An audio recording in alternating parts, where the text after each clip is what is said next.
Weezy Academy, everything is easy, baby. Leave it up to Weezy Academy. Yo, what up? Welcome back to the Weezy Academy. Psych! This is the Young Money Academy, bringing you that special edition Cory Gunz review. Tim's and something. What's it called, Neo Merge? Tim's and Hoodies? Oh, Tim's and Hoodies. I got my Tim's on right now. Got my Tim's on, but they feel like sneakers. I don't think that's how that song went, but bruh, I'm like Lil B, dude. I can say what I want. You feel me? Word. So if you guys don't know by now, Cory Gunz dropped a mixtape out of nowhere. Nobody apparently wanted to promote it. They just dropped that shit randomly. Unsurprisingly, it was the best Young Money related mixtape that isn't Drake or Wayne in the past 25 years. The single was insane. I didn't think the video was that tight, but different. It was dope too how they posted it on Wayne's channel. Yeah, official Lil Wayne channel posted it. That's what they should do with all the Young Money, Gutta and all that. But yeah, dude, this mixtape, it's like feels like one long short song, if that makes sense. This shit was over before I knew it. Yeah, it was too short. Honestly, like the reason I think we even want to do this little mini episode or whatever is just to get awareness to this mixtape at all, because a lot of people have been sleeping on Cory Gunz and this shit flew under the radar. I don't know why this shit, like when it dropped, was only on like freaking, what's that? Audio Mac. Like, who the hell uses Audio Mac these days, bro? Nobody. But Cory Gunz is like, to me, one of those rappers who had like, I mean, he still does. It's obvious with this mixtape and his verse on No Ceilings 3 has like so much potential, but just never met it. And it's kind of disappointing. I feel like the prison stint really halted his fucking momentum.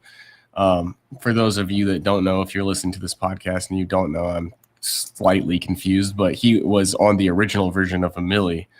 And it's crazy that he's 33 now. I mean, I figured he'd be older, but fuck, dude, the dude can rap his ass off. I remember like yesterday when he was on Green Lantern's radio show and did that freestyle and just like spazzed out. Shit was insane.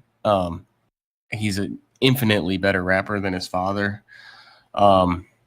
He's on 6 foot, 7 foot, which is what I'm guessing how tall him and Lil Wayne are if you put them together. He was on the Son of a Gun MTV show. Was that show dope? Yeah, dude. It was about before and after he was signed to Young Money. It was dope. Unfortunately, it has Nick Cannon in it. And if you got ethered by Eminem, you know, what does it say about you? Eminem only went after weak rappers. But yeah, I mean, it's dope. I honestly haven't heard That's What the Fuck I'm Talking About. Have you? What do you mean? Apparently in 2013, he dropped a mixtape. I haven't heard it either. And it looks like it's freaking dope. We'll have to cover that on another episode of the Young Money Academy. Dude, this whole mixtape to me was sick. And that SDE track, insane. He killed it on so many levels, on so many songs. Like, there's so many dope quotables. Yeah, it's a dope mixtape. Honestly, like, part of me hopes that the reason why this went under the radar is, different is going to probably be what he's going to be trying to push or whatever. Maybe he's going to end up dropping a bigger album or a bigger mixtape or something, and it's going to get more push. But maybe these were just songs that he had, like, saved or whatever that he just wanted to put out, kind of like a little EP of sorts. Yeah. I don't know, but different is dope. Yeah, it's sick, dude. I hope he does like an official. I know this was official, but like one with like Young Money's involvement or Wayne or Cash Money or whatever. Word, yeah, man. Like also like what the fuck is stopping? I don't understand half the time. I mean, I guess label politics and all this bullshit, but like, why don't Cory Gunz and Wayne just drop a mix? I don't know, dude. Like, that song, Three-Headed Goat, I think it was what it was called, off of No Ceilings 3. Like, no disrespect to whoever that other guy was, but unfortunately, I don't remember his name off the top, so that should tell you about his verse. He didn't belong on that song with Wayne and Cory. Like, his flow and his lyrics just did not compete with them, and Cory just spazzed out. And if you body Wayne on a song, what's that say about you?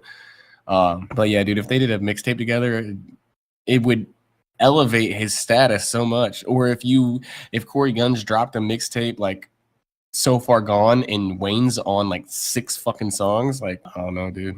That part of me doesn't understand label politics because like Shady Aftermath like had 100 artists signed to it and like didn't promote them or do anything for them. It seems like Cash Money's kind of done the same thing. Yeah, I don't get it either. Like I know they would like I know Suge Knight used to fucking like he had a book of like how much Tupac like owed for studio time and like wrote like you don't even have to fucking pay for studio time anymore. You can record in your bathroom, you know? Everybody has a studio in their house now. And like you could get to somebody even to professionally and mix and master your fucking mixtape. You could go on Fiverr and get somebody for like $1,000 to do a whole mixtape. So shit I don't understand, but I mean Different was an insane single. I think it's probably my favorite off the tape too.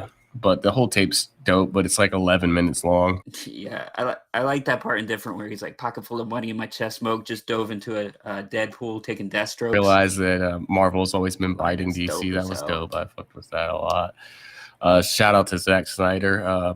Rest in peace to Autumn. They just dropped a Snyder cut. That shit was like the deluxe edition of C5. Shit was crack. Go check that out. HBO Max. And I just wanted to say, and I'm mad that DC Comics overlooked me because Captain America's straight pussy. Worst game line of all time. No, he has one worse. Woke up out that coma 2001, same time that Drake got 2001. This mixtape was only 9 songs, so it was more like an EP. But dude, I forgot that he fucking went nuts on Who Knew by Eminem.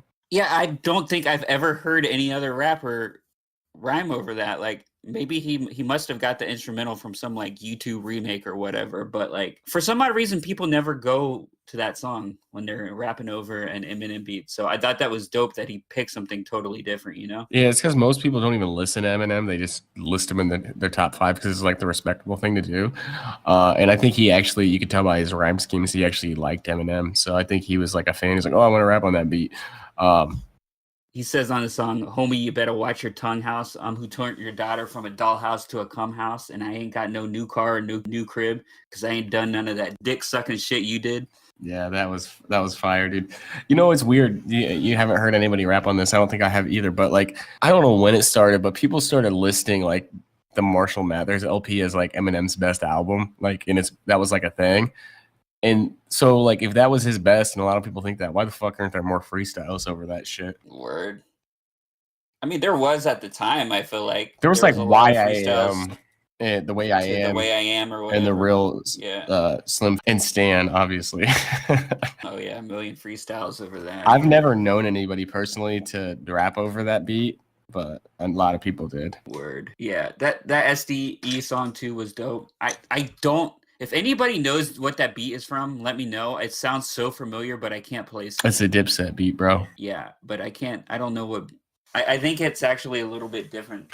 I think it's like a sample. It's the same sample one of the Dipset songs had. If you guys want to go listen to this mixtape, it's on DatPiff right now. You can download it for free. It's got 4 comments, so go on there and fucking leave a comment. Yeah, one of them says, we need a full album from you, Cory. I know it must be strenuous to come up with the lyrical content. Absolute genius, man. I mean, fuck it. We could probably include that entire mixtape on this episode.